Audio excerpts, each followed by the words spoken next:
langsung saja ya untuk kolor dibuka wae ya. Soalnya cetak mau. Macet ya Mas? Enggak, ketiduran Bang. Ketiduran. Kelamaan Bang. Oh ya, sorry. Boleh dilepas nggak apa-apa? Ya batuk ya. Batuk Bang. Apa kabar Mas Dwiki? Alhamdulillah. Mantap. Mantap. Sudah makan? Belum. Oh, belum. Belum. Hari ini mau membawakan sharing tentang apa? Belum. Membagikan teman-teman. Jadi tentang rahasia di balik storyboard. Wes, mantap sekali. Loh, nanti jadi nggak rahasia. Iya. Rahasia belum nih operator. Teman-teman. Nggak dilatih dari tadi, lama banget. Oke, langsung saja kita simak materinya dari Mas Dwiki Andreas Faresi Oke. tentang story apa sejarah. Bukan. Oh, bukan. Apa ya tadi ya? Peran storyboard di dalam produksi audiovisual. Oke, siap. Assalamualaikum warahmatullahi wabarakatuh. Terima kasih buat teman-teman semua yang udah gabung. Kali ini aku sebenarnya cuma sharing santai aja tentang pengalaman yang udah aku lakuin selama ini. Ya, kita putar dulu video satu ini.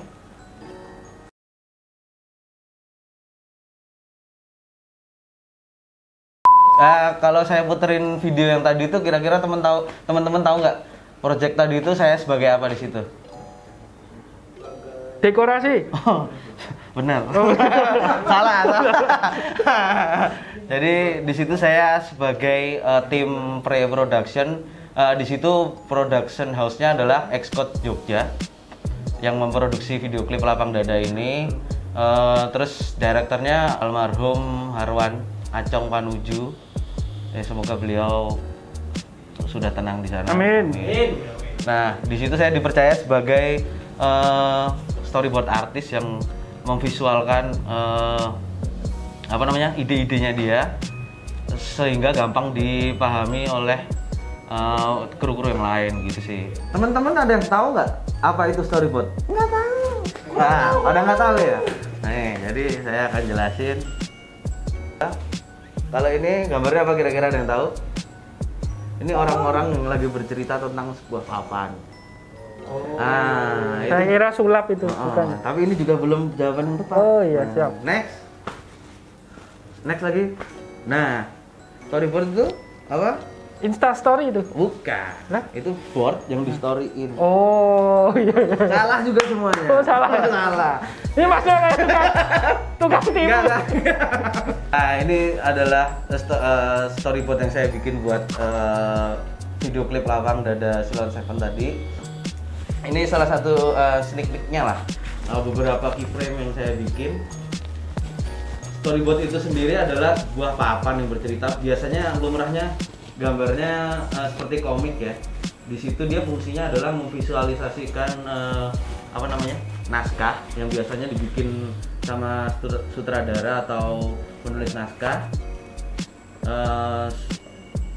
Yaitu untuk memvisualisasikan naskah yang udah mereka bikin.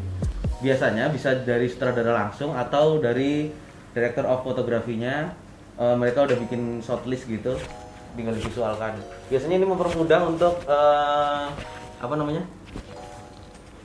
timing, penjadwalan dan framing di lokasi sih. Jadi nggak ngawang-ngawang lagi kameramen itu. Bahasa mana ngomong-ngomong? Ngawang-ngawang. Birmingham Utara. Next. Ya. Maaf. Next.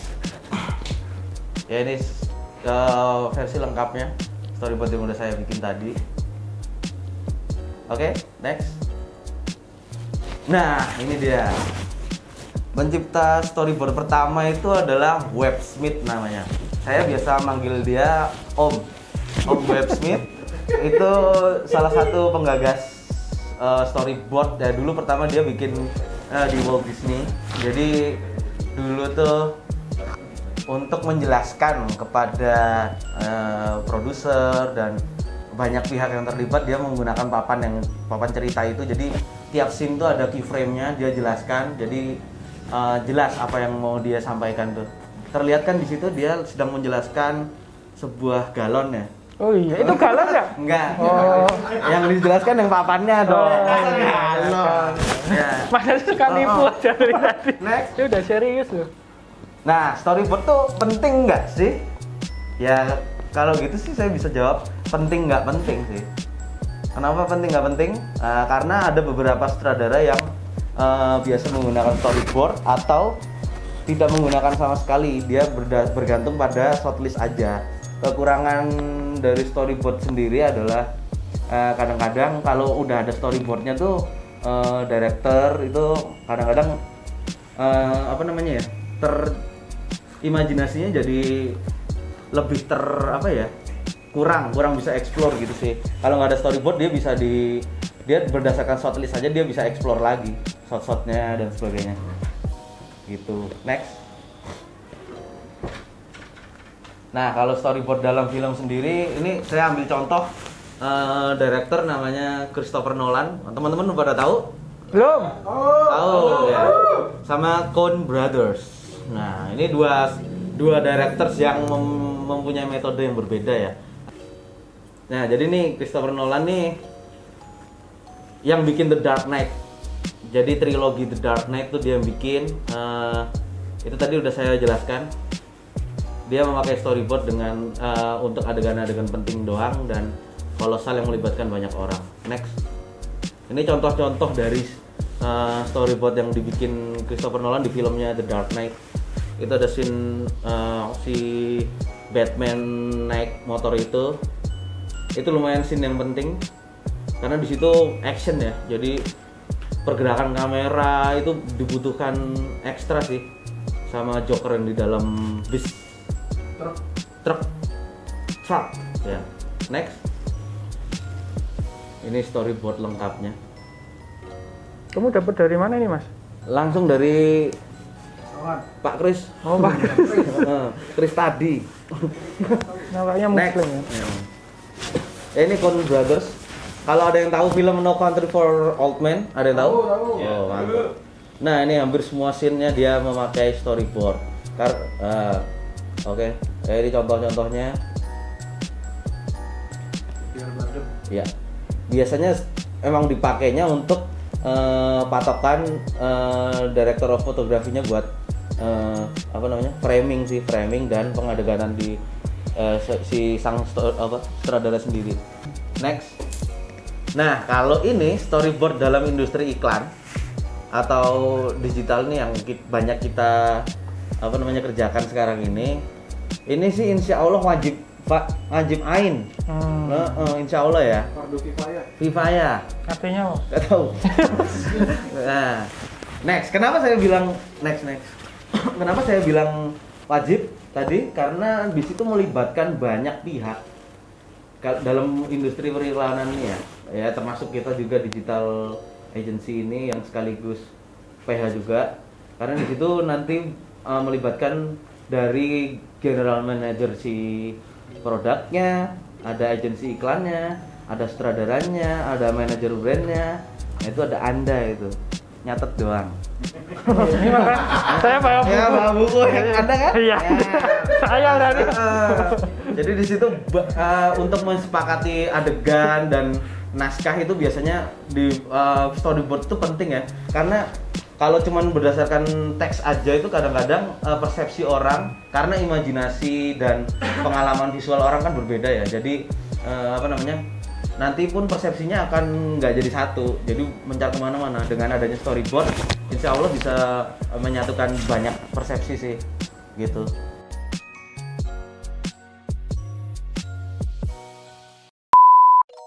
Jadi itu tadi adalah iklan yang kita bikin, bisa dikatakan iklan atau company profile sih. Itu tadi Equil Mineral Water yang colorful produksi sendiri by myself. Nah, di situ saya juga bertugas sebagai storyboard artist. Bisa dilihat ini contoh-contohnya hasil garapan yang saya bikin. Terus next, Mas. Ini salah satu keyframe ya. Ini saya gambar keyframe di setiap scene aja. Jadi scene-scene penting yang dan biasanya shot size sih untuk panduan kameramen gitu. Slide berikutnya. Udah ini. Udah selesai? Belum. Oh, belum. Belum. Nah, ini storyboard lengkapnya Ini yang full ya, Mas ya? yang full. Jadi udah kayak komik, memang kayak komik. Cuman di situ ada beberapa penjelasan shot size aja tadi. Ini udah saya bilang. Jadi pas kita datang ke lokasi itu udah terarah. Kita mau ambil shot apa nih? Scene keberapa gitu udah nggak ini lagi, udah nggak bingung lagi. Shot size-nya seberapa gitu. Jalan ceritanya nanti akan seperti apa. Buat editing juga ini berguna sih. Next. Nah, ini beberapa bulan yang lalu saya sempat bikin storyboard untuk mineral water juga. Kenapa ya banyak mineral ya? Iya, kekurangan cairan. Ya, karena ini namanya Pristine. Cewek ya? Hah? Pristine Hakim namanya. Oh, iya. Enggak, Pristine. Next. Ini contoh-contoh yang saya bikin storyboardnya. Next. Ini cuma contoh-contoh dan ini juga dua bulan yang lalu lah ini saya bikin storyboard buat iklannya The Body Shop. Nah, jadi ini beberapa contohnya. Next, Mas, biar pada lihat. Nah, ini kenapa saya bikinnya full color gini, karena biasanya itu tuntutan juga ya, tuntutan dari agensi atau dari kliennya langsung. Jadi mereka ingin tahu tone-nya, warna-warna yang akan digunakan tuh warna-warna apa aja, kayak gitu sih. Jadi selain storyboard dia juga berfungsi sebagai mood board gitu. Next. Salah satunya juga pencahayaan juga penting, di storyboard juga bisa kita jelaskan gitu. Next. Ini storyboard yang saya bikin dulu untuk, kalau ada yang tahu animasi namanya Kiko yang diproduksi oleh MNC Pictures. Saya sempat bikin beberapa episodenya, storyboardnya. Lumayan, Bang. Next. Nah, ini sama seperti tadi, ini direkturnya adalah Pak Arwan Acong Panuju almarhum. Ini video untuk salah satu partai politik. Jadi dia megang untuk videonya, ada yang tahu lah pasti itu gambar apa. PSI ya? Bukan. Next. Udah gitu aja. Terima kasih banyak. Ada yang tanya? Mantap sekali. Oh, Mantap. Oke, untuk sesi storyboard sudah selesai. Mungkin dari teman-teman sudah menyimpan banyak pertanyaan nih. Nah, buat teman-teman yang berpartisipasi via Zoom, kalau mau menanyakan bisa ya? Bisa. Raise your hand. Menampung berapa pertanyaan? 1, 2. Oh, 2. Ya, sebelum teman-teman menjawab pertanyaan teman-teman, saya mau nanya dulu nih, Mas. Oh, Mas, ya. untuk menjadi artis storyboard ini harus pinter gambar nggak sih, Mas? Kan basicnya kan kayak kalau yang di share tadi itu kayaknya gambar. Kalau buat teman-teman yang nggak bisa gambar tuh bisa menekuni profesi ini nggak? Bisa. Ada alternatif lain sih sebenarnya dari storyboard tuh, adalah mood board. Mood board. Bedanya apa? Bedanya ya mood board tuh apa namanya? Tapi bakalan nggak seluas storyboard sih, karena storyboard tuh goresan tangan, maksudnya dari imajinasi langsung kita bisa tumpahkan. Kalau mood board biasanya kita nyari-nyari stok foto. Atau mood board kita bisa pakai juga pas kita namanya reki. Reki itu apa namanya? Kayak gladi resik. Survei ya? Gladi resik sebelum iya, syuting. Nanti di situ kita udah ada dapat beberapa spot kan. Di situ ada spot. Terus kita bisa langsung apa namanya? Mereka adegan kayak simulasi. Nanti bakalan di sini nih spotnya, langsung kita foto. Kira-kira shot size-nya segini, pergerakan kameranya begini, terus propertinya seperti ini yang dipakai dan sebagainya, itu bisa juga. Itu bakal jadi mood board sih, lebih simpel. Oh, Jadi jadi nggak melulu harus gambar tangan ya? Ya kalau storyboard mah gambar tangan. Kalau itu alternatif lain. Oh, alternatif lain. Ya paling nggak bisa gambar lah, nggak usah bagus, tapi paling nggak kamu bisa berimajinasi aja sih. Maksudnya bisa memvisualisasikan kemauan dari sang director sih. Oke, kita lihat pertanyaan teman-teman. Emang ada? Ada nih, banyak nih. Ini. Izin bertanya Mas. Satu, pertanyaan pertama, proses pembuatan storyboard memakan waktu berapa lama? Menjawab langsung atau dibaca dulu? Langsung. Oke, silakan. Saya sih, kalau dari pengalaman saya sih, saya pernah bikin storyboard tuh cuman 1 hari 1 malam pernah juga. Dan itu banyak scene, hampir 36 scene itu saya kejar sih. Bisa juga, tapi hasilnya memang idealnya 3-4 hari untuk scene yang sebanyak itu sih. Scene yang antara 30 sampai 40 itu bakal lebih perfect kalau menurut saya ya. Tapi sehari pun saya juga pernah, kayak yang Silon Seven tadi itu saya cuma bikin sehari doang karena emang dibutuhkan cepet. Jadi emang cuma buat panduan pas produksi aja, bukan untuk ke klien sih kalau yang itu. Itu Gitu. kebutuhan mendadak gitu? Atau udah artis storyboardnya harus masuk atau kebutuhan kayaknya seperti Kalau itu? projectnya dan apa namanya PH-nya udah deal, udah iya, udah ini deal. kayak gini nih gitu. Tapi untuk panduan shoot, jadi kru terus kan dia banyak melibatkan kru kan itu. Jadi sutradara, DOP dan lainnya itu udah tinggal manut itu aja, udah nggak melebar kemana-mana. Karena waktu produksinya juga singkat. Oh.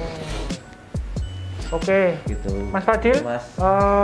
nanti kalau belum jelas bisa ditanyakan lagi Mas. Iya Mas, nanti jawabannya saya sama Mas. Oke, yang kedua, saat eksekusi syuting, bagaimana kalau spot yang dituju tidak sesuai dengan storyboard yang digambarkan, sedangkan waktu yang ditentukan tidak cukup. Misal, saat syuting di hutan pinus tapi semua daunnya kering. Jadi tidak sesuai harapan nih Mas. Mas ini udah apa tadi istilahnya? Apa namanya? Reki ini, wah bagus nih, hijau-hijau. Ternyata pas sampai sana ada penebangan liar tuh. Pohonnya hilang semua. Kalau itu sih balik lagi ke apa namanya tingkat fleksibilitas dari klien ataupun director sih. Kebanyakan sih fokusnya lebih ke pengadeganan kalau storyboard tuh. Kebanyakan ya. Ada juga tapi yang sampai ke prop dan set juga diperhatikan itu juga ada. Tapi kebanyakan itu apa namanya tanggung jawab dari tim artistik sih. Biasanya tim artistik yang bakal mengakalin itu. Jadi dia bakal apa namanya ngeset lagi. Ada tim set dress juga kan di situ. Set dress, prop master dan sebagainya, standby art itu bisa. Jadi itu lebih tugas pas produksi aja. Kalau storyboard tuh biasanya di lebih banyaknya ke adeganan secara naratifnya. Kebanyakan yang sudah saya lakukan seperti itu. Begitu Mas Fadil, kalau belum jelas bisa ditanyakan lagi. Nanti saya jawabnya sama. Oke, pertanyaan selanjutnya dari Mikrut. Oke. Sir Imbo. Pak Imbo itu siapa? Gak tahu. Oh, Pak Imbo. Gambarnya di SB. Ih, salah orang kamu kayaknya salah masuk. SB apaan? Oh, storyboard. Gambar di storyboard kok bisa detail sekali. Metode yang Anda gunakan sebagai referensi apakah dari imajinasi atau pakai aset-aset foto yang dipelihara? Pet kan dipelihara. Aset-aset foto tidak saya pelihara sih. Ya macam-macam yang metode yang saya bikin, pinter-pinter kita aja menyatukan ya pinter-pinter kita beri. Intinya adalah basicnya adalah gimana kita mengimajinasikan sebuah tulisan itu, sebuah gagasan itu, sebenarnya itu terus dituangkan ke dalam bentuk visual. Jadi dengan metode apapun, kalau saya sebenarnya nggak masalah sih, dengan sket kasar pun nggak apa-apa. Maksudnya saya sikat juga. Jadi ada banyak referensi yang bisa saya pakai gitu sih. Oke ya, sekali lagi nih Mas, ada yang mau disampaikan nggak nih ke teman-teman semua nih sebelum kita akhiri tentang storyboard? Tentang storyboard. Ini mau ngapa? Motivasi? Oh iya tak. Ya teman-teman ditahan dulu, jangan buru-buru pulang ya. Iya. Habis ini ada sesuatu yang menarik. Enggak? Storyboard ya? Iya. Tentang storyboard. Misalnya nih, buat teman-teman yang sedang belajar, Mas Dwi kasih referensi ini atau banyak-banyak nonton film aja. Jadi perkaya apa namanya? referensi shot kalian, pergerakan kamera, terus shot size dan sebagainya. Udah. Oke, terima kasih buat Mas Dwiki atas sharing-sharingnya. Semoga yang Mas Dwiki sampaikan bermanfaat buat teman-teman, menjadi amal ibadah Mas. Amin. Anggrek. Oke, terima kasih Mas Dwiki. Saya pulang dulu. Ya. Oke.